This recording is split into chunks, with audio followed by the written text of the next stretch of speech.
Assalamualaikum warahmatullahi wabarakatuh.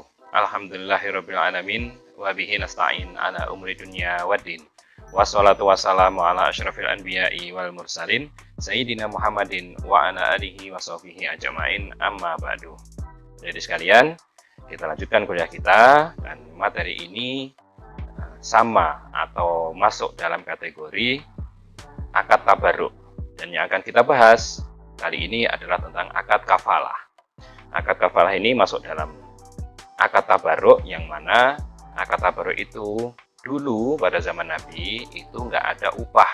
Jadi akad kafalah ini itu murni adalah saling tolong menolong.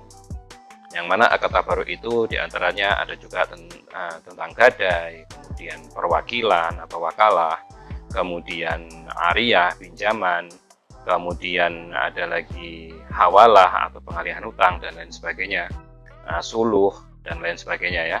Itu adalah termasuk akad tabarruk.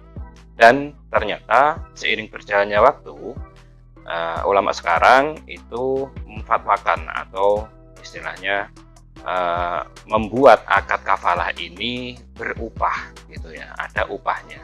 Nah, bagaimana mekanisme akad kafalah ini dan ragamnya, rukun syaratnya dan lain sebagainya, mari kita bahas dan mari kita lanjutkan kuliah kita pada kesempatan kali ini.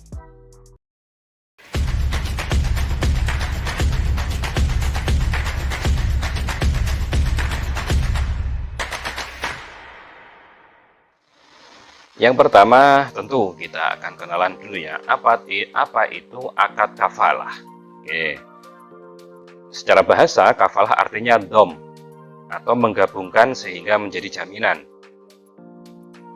atau iltizam yang artinya wajib dan mengikat. Nah, sebutan lainnya adalah doman atau domanah. Jadi gini, akad kafalah ini sebenarnya itu ada dua istilah dalam akad kafalah ini ya. Ada kafalah, ada doman gitu ya, atau domanah. Yang mana semuanya sama-sama penjaminan artinya sebenarnya. Nah, kenapa kok saya beri keterangan itu artinya yang pertama dom? Karena para ulama itu mengartikan kafalah itu ada dua. Nah, gitu ya. Yang pertama dom, terutama madhab Hanafi ya. Maksudnya menggabungkan sehingga menjadi jaminan. Nah, menggabungkan apa? Menggabungkan tanggung jawab.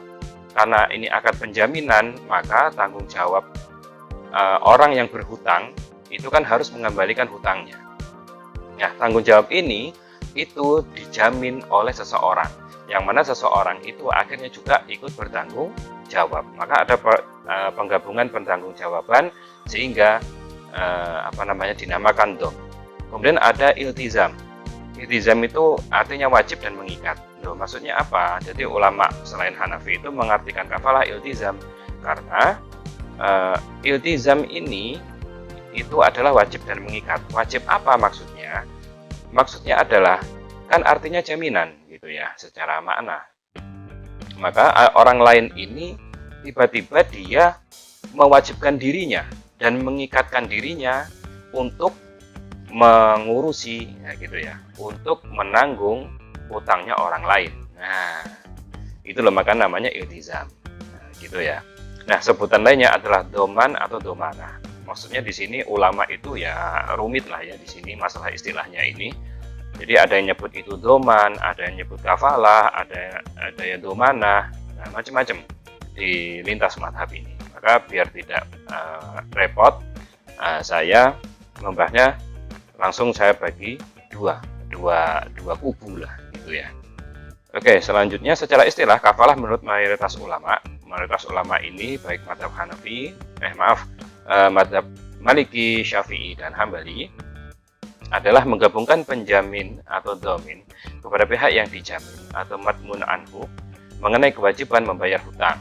Nah, jadi intinya kafalah ini adalah kewajiban penjaminan pembayaran hutang. Nah, apakah hanya hutang saja? Nah, gitu. Jadi kalau menurut madhab Hanafi tidak hanya hutang saja gitu loh. Jadi misalkan ini ada orang dia menjadi saksi, gitu kan, menjadi saksi pembunuhan. Nah, ada ketika penyelidikan dan penyidikan orang itu kan dihadirkan. Nah, untuk menjamin kehadiran dia itu namanya juga kafalah atau doman. Nah, cuma itu kan domannya bukan harta tapi jiwa, gitu ya.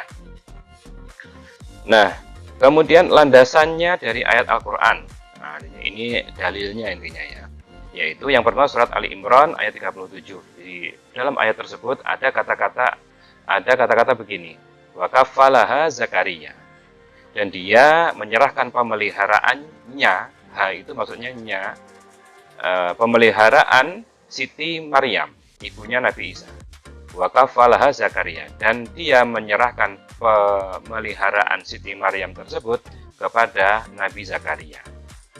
Jadi maksudnya di sini adalah Nabi Zakaria menjadi penjamin atau istilahnya yang menanggung Siti Maryam. Nah, itu ya.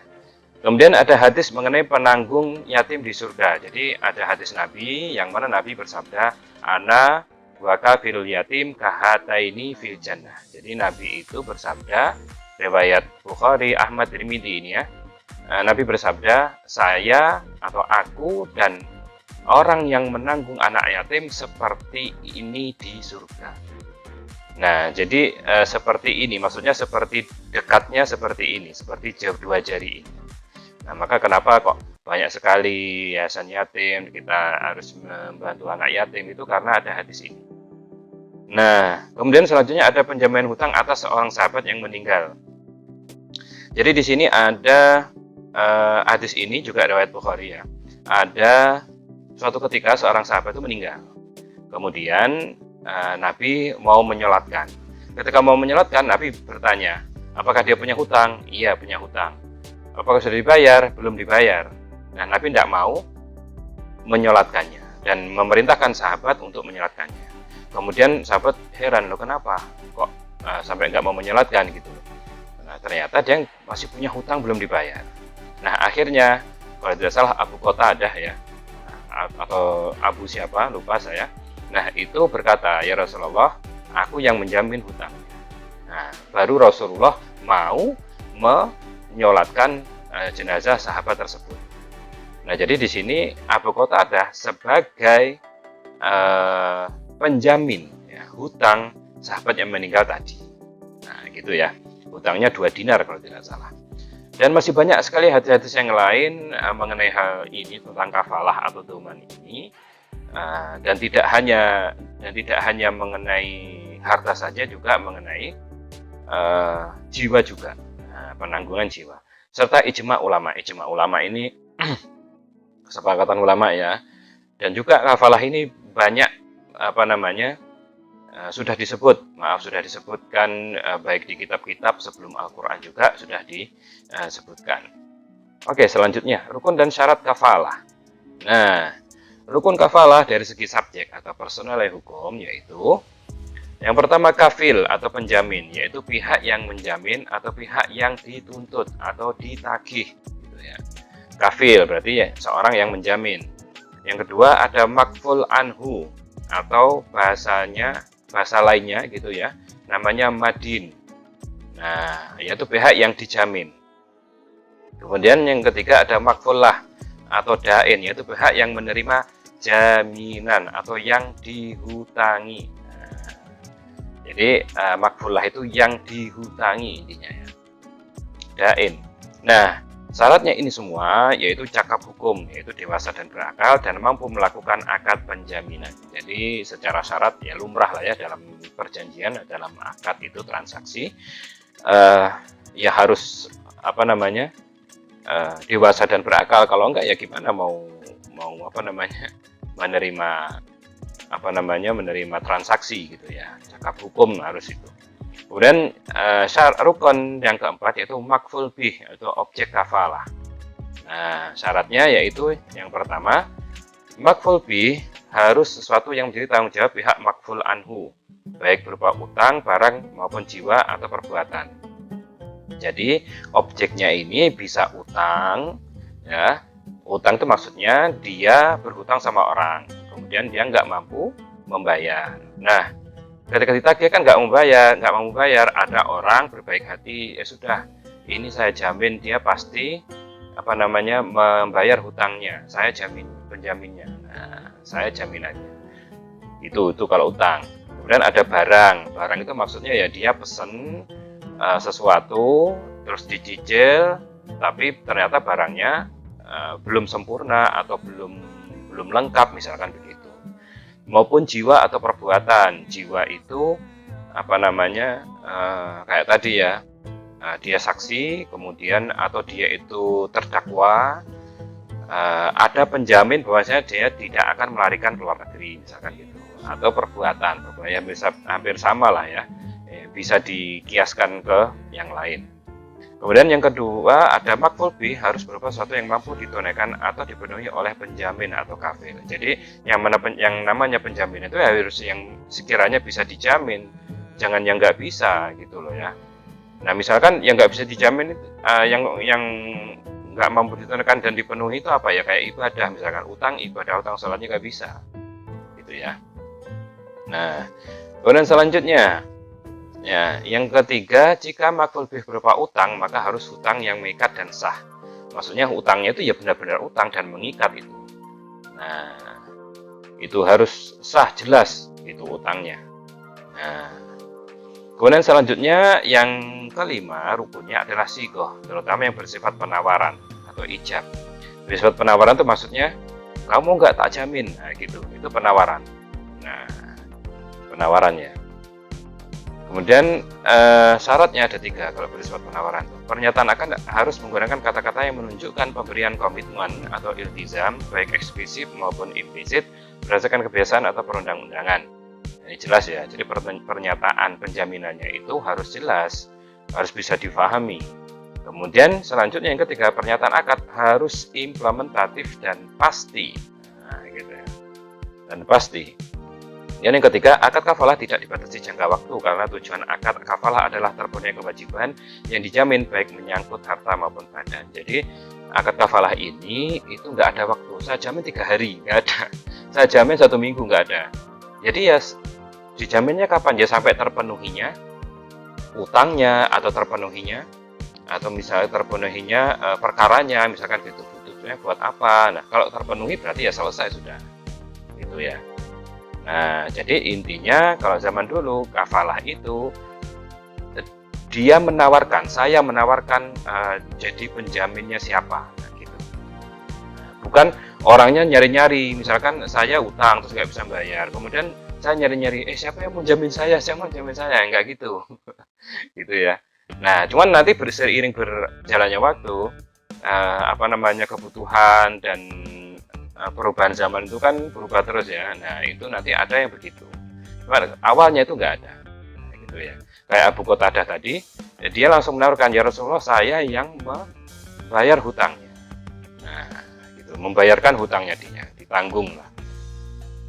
Oke, selanjutnya ragam kafalah. Kafalah dapat dibedakan menjadi 3 macam. Nah, yang pertama kafalah bin nafas, yaitu jaminan mengenai jiwa kayak tadi ya. Jaminan mengenai jiwa itu intinya dia menjamin orang yang bermasalah ini itu tidak lari ke luar negeri atau dia harus datang ke pengadilan, ya, gitu ya intinya ya. Yang mana harus mempertanggungjawabkan perbuatannya gitu. Nah, kemudian yang kedua kafalah bilmal. Nah, yaitu jaminan mengenai harta. Mengenai harta ini macam-macam. 1. Kafalah bidain, yaitu jaminan dari pihak lain kepada pihak yang berpiutang untuk membayar utang seseorang dalam hal yang bersangkutan tidak membayar utangnya pada waktu yang disepakati. Nah, jelas ini ya, saya berhutang, saya nggak mampu membayar di waktu yang telah disepakati. Nah, pihak lain menjamin saya bahwasanya saya akan membayar hutang saya. Dengan apa jaminannya Pak? Ya dengan dia mau membayarkan utang saya dulu atau gimana terserah, gitu ya.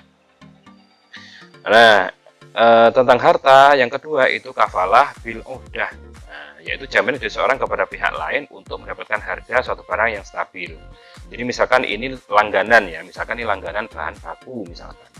Nah, namanya bahan baku itu kan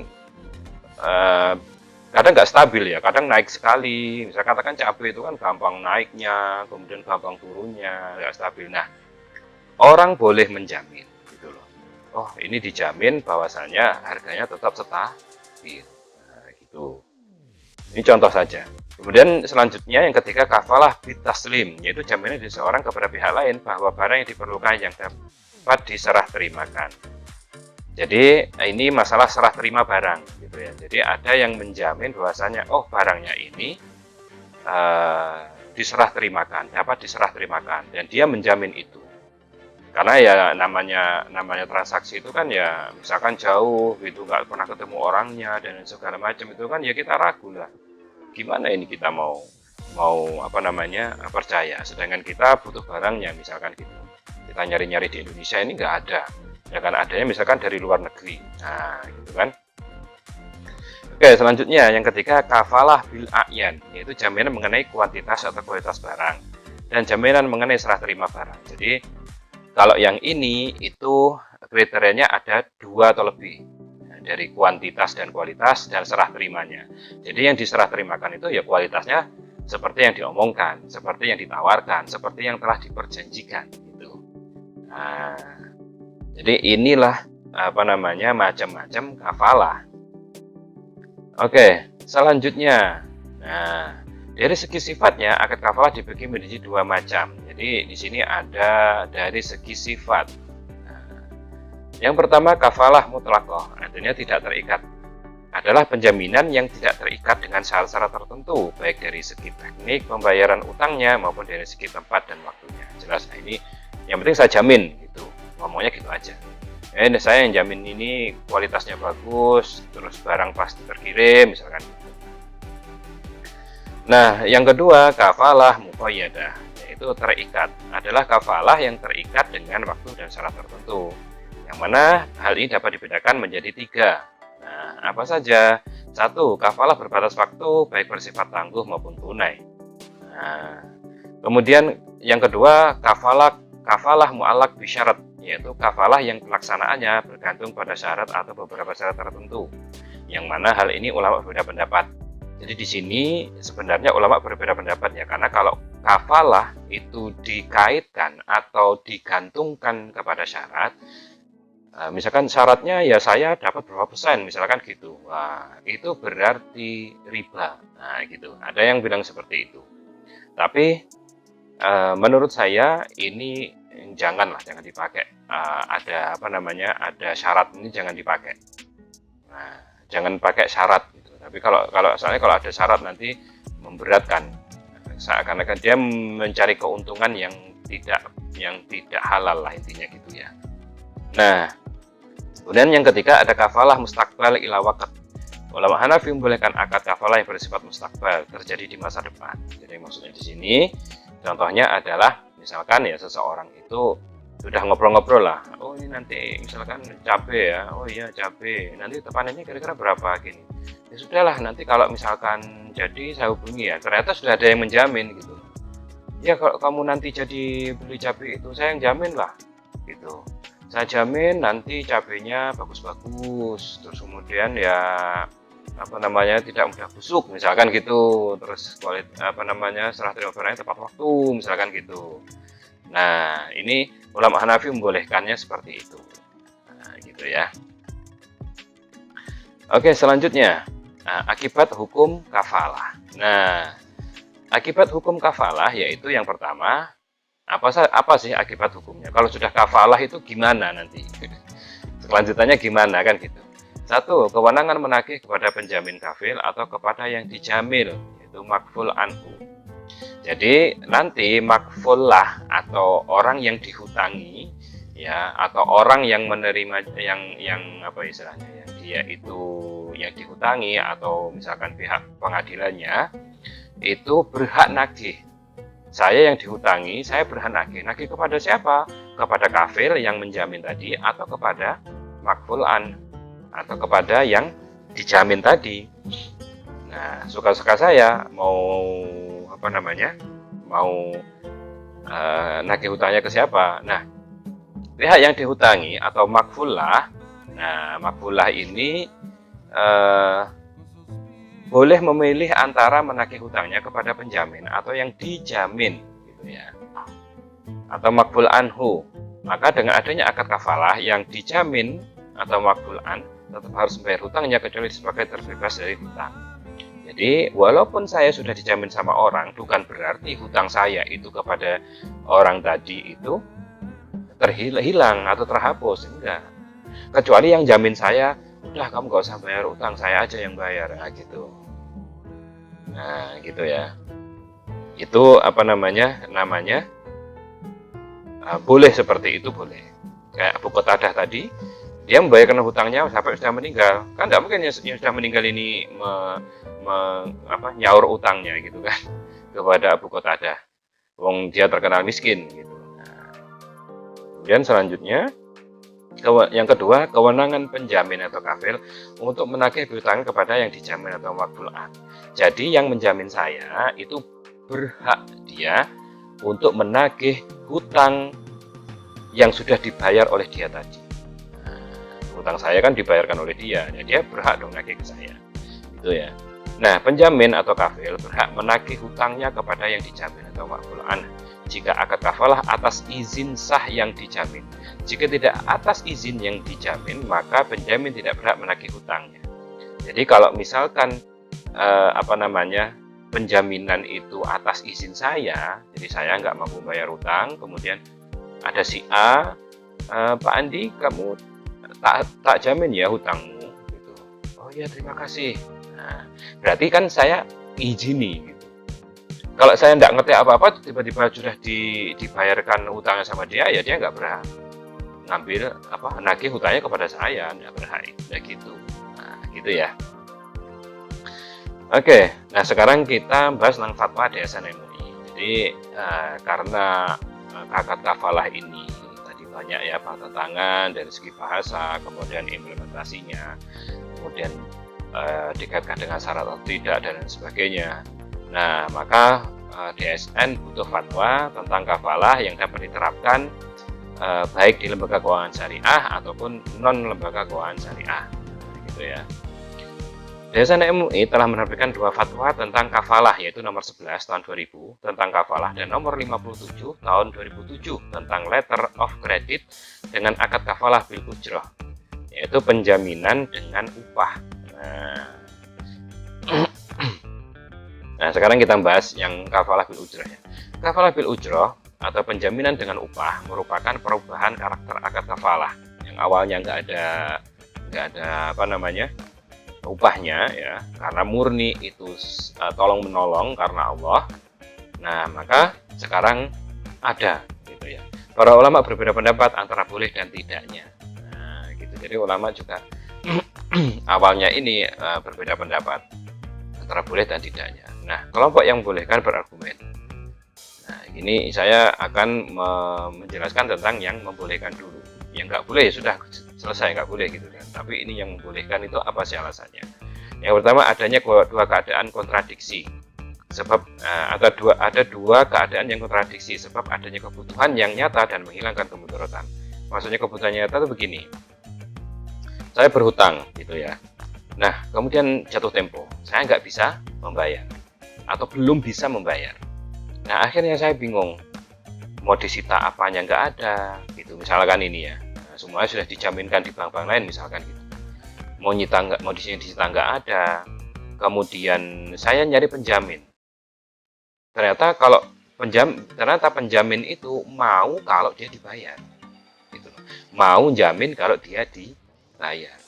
Nah, akhirnya kan kita susah. Gimana dalam kondisi seperti ini, gimana kita?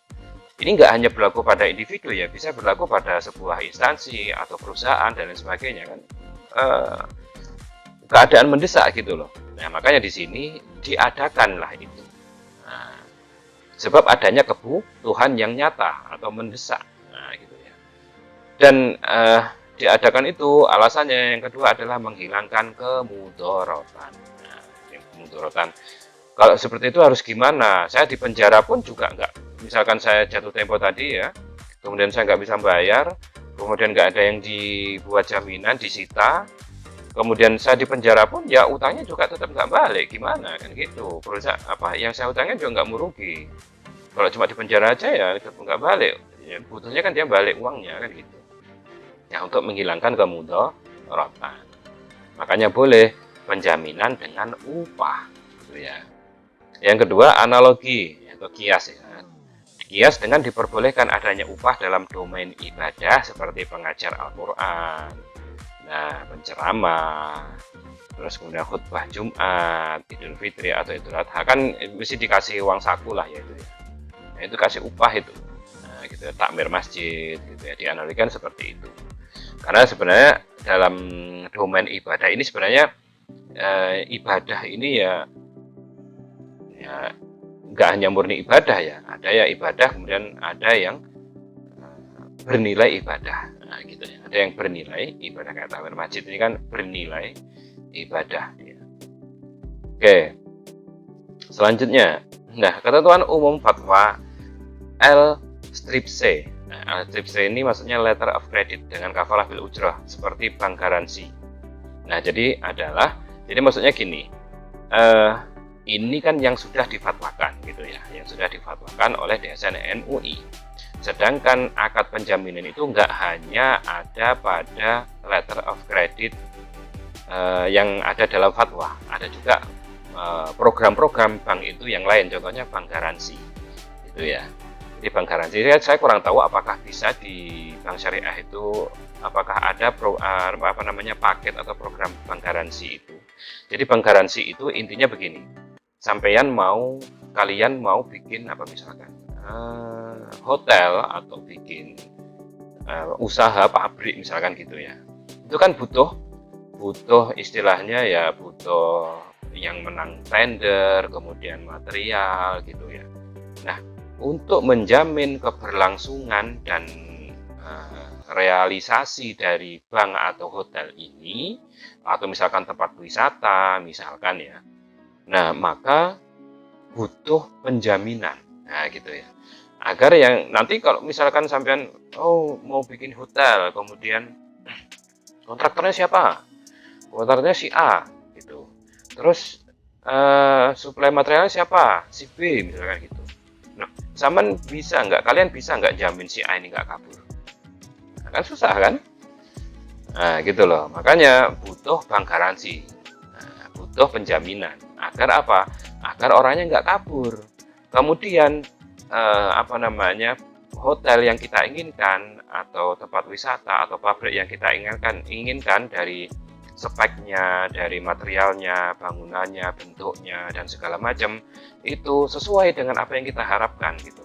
Nah, kayaknya susah juga kalau kita tender kemudian ya kayak sampean lah, misalkan mau benerin rumah gitu kan, ini butuh ini Pak, ya ini kasih uangnya, ternyata tukangnya lari gimana, nah gitu ya. Nah ini masalahnya urusannya kan nggak cuma benerin rumah kan, ini bikin pabrik misalkan, bikin gedung, bikin apartemen dan lain sebagainya. Nah gitu ya, itu bank garansi. Ada yang masalah itu, ada yang ekspor impor dalam fatwa ini ya. Nah ketentuan umumnya dalam fatwa apa? Ini yang saya sampaikan ini yang bil ujrah, yang dengan upah ya, kafalah dengan upah. Kafalah adalah yang pertama, kafalah adalah akad penjaminan yang diberikan oleh penanggung atau kafil kepada pihak ketiga atau makfulah untuk memenuhi kewajiban pihak kedua yang ditanggung atau maful anhu tadi ya. Nah, yang kedua, letter of credit akad kafalah bil ujrah adalah penjaminan yang diberikan oleh LKS atas transaksi perdagangan ekspor impor yang dilakukan oleh nasabah berdasarkan akad kafalah, dan atas jasa penjaminan tersebut LKS memperoleh upah. Jadi kalau di sini itu bukan orang lain, saya jamin kamu ya, enggak, tapi kita mengajukan jaminan. Jadi gitu. Jamin saya dong gitu. Nah, jadi sampean seakan-akan kalian misalkan sampean transaksi ekspor impor ini ya, seperti apa, kerajinan tangan misalkan biasanya, atau sajadah kalau pas musim haji itu kan kirim ke Saudi gitu kan, ekspor impor. Nah kan nggak mungkin mereka pesennya satu truk, satu mobil, kan kontaineran pesennya itu. Nah agar nggak dibalari, nggak lari dia, kita nggak rugi, maka kita butuh penjaminan, karena kita nggak pernah ketemu orangnya gitu loh, cuma hubungan aja lewat email mungkin, atau lewat walaupun pernah video call dan lain sebagainya. Nah jadi kita minta dijamin sama bank syariah, bang, jamin saya dong gitu. Jamin saya karena saya sedang transaksi ekspor impor gitu. Nah, nanti kamu tak kasih upah. Boleh. Nah, ini ya.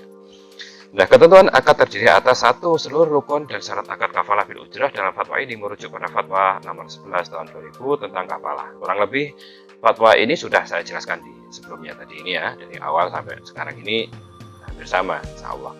Yang kedua, penerapan akad dalam transaksi letter of credit ekspor maupun impor merujuk kepada fatwa nomor 34 tahun 2002 tentang letter of credit syariah dan fatwa nomor 35 tahun 2002 tentang letter of credit ekspor syariah. Ya, ini semua sudah diatur dalam fatwanya. Makanya ini kan 2002. Sekarang perkembangannya gimana? Silakan bisa ditanyakan atau dicari di websitenya Bank Syariah gitu ya. Oke, selanjutnya berakhirnya akad kafalah. Nah, kafalah ini kapan sih berakhirnya? Nah, gitu ya. Berakhirnya akad kafalah yaitu dengan satu, akad kafalah yang berkaitan dengan badan atau bin nafas berakhir karena salah satu di antara tiga hal berikut. Satu, penyerahan yang dijamin. Jadi misalkan ini saksi, ya kafalahnya itu dengan hadirnya saksi di pengadilan. Nah, gitu ya misalkan. Yang kedua, pembebasan atau ibrok. Jadi ya udah, saya nggak mau jamin lagi. Nah, selesai. Nggak ada jaminan apapun. Yang ketiga, wafatnya yang dijamin atau fakul anak. Jadi yang dijamin kalau meninggal ya sudah selesai. Apanya yang mau dijamin kan? Mau dijamin sudah meninggal gitu ya. Nah, yang kedua, akad kafalah yang berkaitan dengan harta atau bil mal berakhir karena salah satu dari hal berikut. Satu, hutangnya dibayar oleh siapapun. Jadi kalau masalah hutang piutang tadi, jika ada yang membayarkan hutangnya atas nama dia, siapapun yang membayarkan, maka kafalah selesai. Ada yang bayarkan utangmu ternyata gitu. Siapa tidak tahu, pokoknya ini daripada yang transfer misalkan gitu. Ya sudah selesai. Nah, yang kedua, pembebasan atau ibrah. Pembebasan ya jelas ya. Sudah saya bebaskan kamu utang kamu gitu. Ya sudah selesai. Yang ketiga, batalnya kafalah. Seperti perusahaan sudah melakukan perjanjian kafalah atas usaha ekspor impor barang. Apabila usaha tersebut batal dilakukan, maka kafalah berakhir. Jadi kayak tadi ya, kita sudah mengajukan penjaminan ke bank syariah misalkan, ekspor impor kerajinan tangan misalkan, katakan gitu.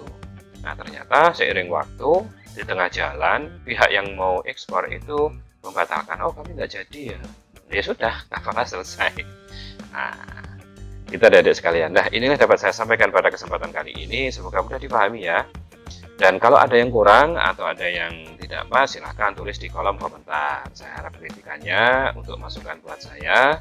Nah, karena saya juga manusia, banyak luput salahnya gitu ya, apalagi salahan pasti dari diri saya. Baik, Assalamualaikum warahmatullahi wabarakatuh.